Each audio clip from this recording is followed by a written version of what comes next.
বাংলাদেশের জনগণ টাকা রাখে, জনগণের টাকা ব্যাংকে আছে, আর কতিপয় সরকারের সুবিধা নিয়ে তারা ব্যাংক থেকে সমস্ত টাকা লুট করে নিয়ে যাচ্ছে, আপনার আমার পকেট খালি করে দিচ্ছে। ব্যাংক যখন বসে পড়বে তখন আমাদের সবার কিন্তু অ্যাকাউন্ট আর টাকা থাকবে না। ব্যাংক যে বসে পড়ার অবস্থায় এসেছে সেইটা দেখেন, তারা মার্জার এক ব্যাংক আরেক ব্যাংকের সাথে মিলিয়ে দিচ্ছে। দুর্বল ব্যাংকে তুলনামূলক একটু বেশি যারা একটু ভালো অবস্থায় আছে তাদের সাথে মিলিয়ে দিচ্ছে। দুর্বল ব্যাংক মানে কি? মানে হচ্ছে টাকা লুট করে নিয়ে গেছে, ওই ব্যাংকে আর টাকা নাই, ওই ব্যাংক বসে পড়বে, আপনার আবার অ্যাকাউন্ট সব বন্ধ হয়ে যাবে, এই অবস্থা তারা তৈরি করেছে। কাজে এই বন্ধুরা আমার, বাংলাদেশ ব্যাংকের কাছে সবার হিসাব আছে। আমরা ঋণ খেলাপিদের তালিকা চাই, তাদের বিরুদ্ধে ব্যবস্থা চাই। বন্ধুরা আমার, শুধু ঋণ খেলাপি নয়, আরো ভয়াবহ ব্যাপার, দেশের টাকা সব পাচার হয়ে যাচ্ছে। বেশি হিসাব দিব না এই রোদের মধ্যে, গত অর্থ বছর মানে 2022-23 এই এক বছরে সরকারের বাংলাদেশ ব্যাংকের হিসাব হচ্ছে আমাদের রপ্তানি আয় 55 বিলিয়ন ডলারের বেশি। আবার ব্যাপারটা খেয়াল করে দেখেন, রপ্তানি আয় 55 বিলিয়নের বেশি গত 2022-23 অর্থ বছরে। কিন্তু এই বাংলাদেশ ব্যাংকেই হিসাব আছে অপ্রত্যাশিত, মানে হচ্ছে এই রপ্তানির আয়টা যেটা আসে নাই সেটার পরিমাণ 12 বিলিয়ন ডলারের বেশি। আর এই যে অর্থ বছর চলছে, আগামী জুনের 30 তারিখ শেষ হবে, প্রথম 9 মাসেই 9 বিলিয়ন ডলার এখনো অপ্রত্যাশিত, মানে এই টাকা আর আসে নাই। তার মানে ব্যাংকিং চ্যানেলে এই টাকা পাচার হয়ে যাচ্ছে। বাংলাদেশের শ্রমিকের কষ্টার্জিত শ্রম যে বিদেশি মুদ্রা আনে তা বিদেশেই থেকে যায়, বাংলাদেশে ঢোকে না। কারা কারা আমরা জানতে চাই, বাংলাদেশের মানুষ জানতে চায়, তাদেরকে বিচারের কাঠগড়ায় দেখতে চায়, তাদের বিরুদ্ধে আইনি ব্যবস্থা দেখতে চায়। কিন্তু সেটা কি হবে? হবে না।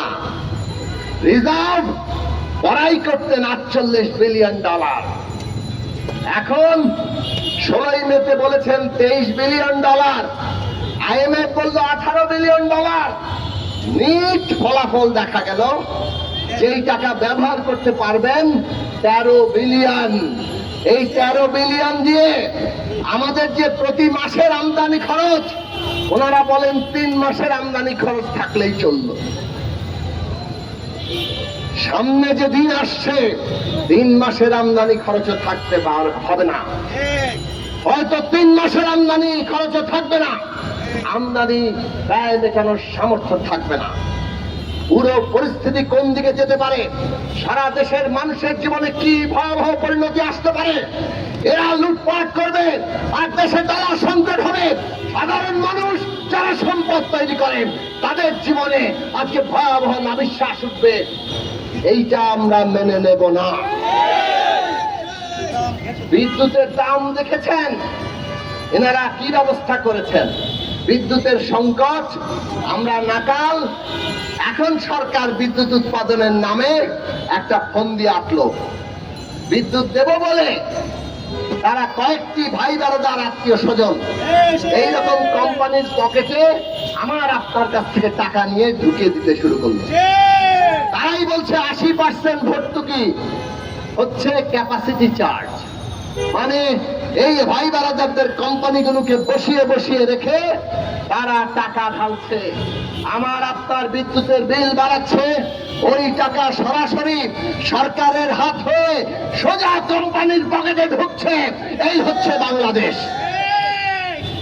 এইভাবে প্রত্যেকটি ক্ষেত্রে তারা টাকা ঢুকানোর ব্যবস্থা করেছে। তাদের এস আলম সরকারের সবচেয়ে ঘনিষ্ঠ ব্যবসায়ী, এই সরকার মানে এখন এস আলম। 7টা ব্যাংক এক এস আলমের কর্তৃত্বে ছিল। সর্বশেষ ন্যাশনাল ব্যাংকটাও তাদের হাতে তুলে দেওয়া হলো। 8টি ব্যাংক তাদের কর্তৃত্বে। বাজারে গুজব আছে যে আরো অনেকগুলো ব্যাংক পরোক্ষভাবে তারাই নিয়ন্ত্রণ করে। তাহলে এই শেখ হাসিনার সরকার মানে কি? এস আলমের সরকার। এই এস আলম $1 বিলিয়ন, আরো কত বিলিয়ন নিয়েছে আমরা জানি না, কিন্তু $1 বিলিয়ন মানে 12,000 কোটি টাকা সিঙ্গাপুরে বিনিয়োগ করেছেন। তার অভিযোগ এসছে, সেইটার ব্যাপারে ন্যূনতম কোন তদন্ত তারা করতে দেয় নাই। আদালতে যাওয়া হলো, প্রধান বিচারপতি বসেও বললেন এই তদন্তের কোন নির্দেশ তিনি দিলেন না। এই হচ্ছে বাংলাদেশে এস আলমদের অবস্থা। আর এই সরকার তো ভোট ছাড়া, ভোট দিয়ে তো ক্ষমতায় থাকতে পারবে না। তারা ভালো করে জানে ভোটে গেলেই ক্ষমতা ছেড়ে দিতে হবে। কাজেই পুলিশ বাহিনী দিয়ে, আমলা প্রশাসন দিয়ে, অন্যান্য রাষ্ট্রীয় প্রতিষ্ঠান দিয়ে তাদেরকে তারা ক্ষমতায় থাকতে চায়। কাজেই তাদের ভাগ দিতে হয়। ভাগ কি পরিমাণ নিয়েছে পুলিশ বাহিনী? তার প্রধান ছিল সাবেক আইজিপি বেনজির আহমেদ সাহেব। কত বড় বড় কথা শুনিয়েছেন। বেনজির সাহেবের হাজার হাজার কোটি টাকার সম্পদ। এইটা হচ্ছে বিরাট বরফখণ্ডের উপরিভাগ, মানে একজনের নাম। আসলে যারা এই আমলা, পুলিশ, এই রাষ্ট্রের কর্তারা যারা এই ভোট কাটতে সাহায্য করে এই সরকারকে ক্ষমতায় রেখেছে, তাদের সবাই এইরকম হাজার হাজার কোটি টাকা বানাচ্ছে। এইটাই হচ্ছে বিনিময়। তুমি আমাকে ক্ষমতায় রাখো, আমি তোমাকে হাজার কোটি টাকা বানানোর লাইসেন্স দেব। বাংলাদেশে এস আলম বেনজিররা আজকে জমিদারি কায়েম করেছে, আর শেখ হাসিনা এই জমিদারদের রাজা। আমরা পরিষ্কার করে বলি, এই জমিদারদের যে সর্দার, এই বর্তমান সরকার, তাদেরকে আমাদের ক্ষমতা থেকে উৎখাত করতেই হবে। উনি বলেছেন বিরোধীরা নাকি তাকে ক্ষমতা থেকে উৎখাত করতে চায়। অতি বাম অতি ডান বলেছেন না? আমরা বলেছি,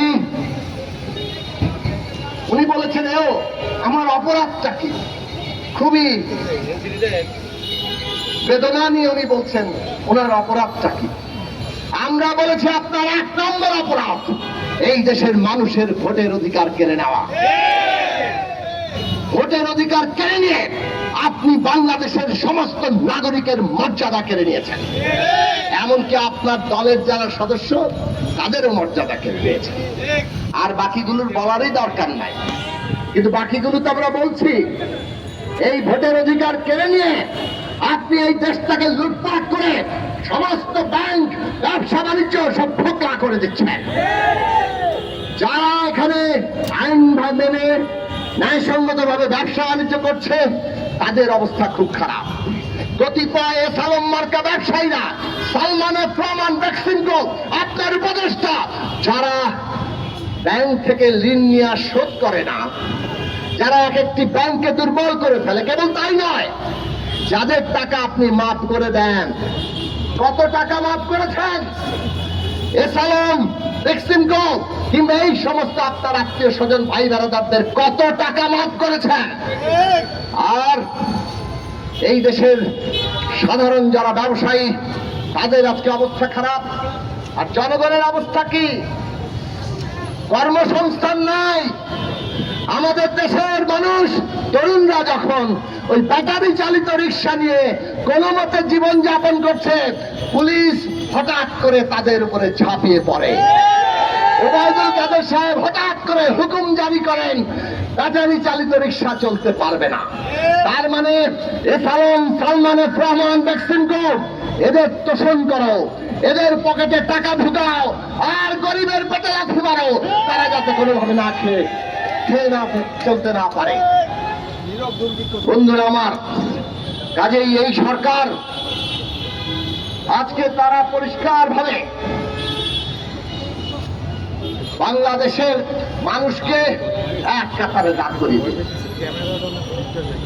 ওনার অপরাধ ভোট চুরি, ওনার অপরাধ এই ভোট চুরি রক্ষার জন্য পুরো রাষ্ট্রযন্ত্র ব্যবহার করে মানুষের অধিকার কেড়ে নেওয়া, তাদের উপর দমন পীড়ন, গুম খুন, মামলা হামলা সমস্ত কিছু চালানো।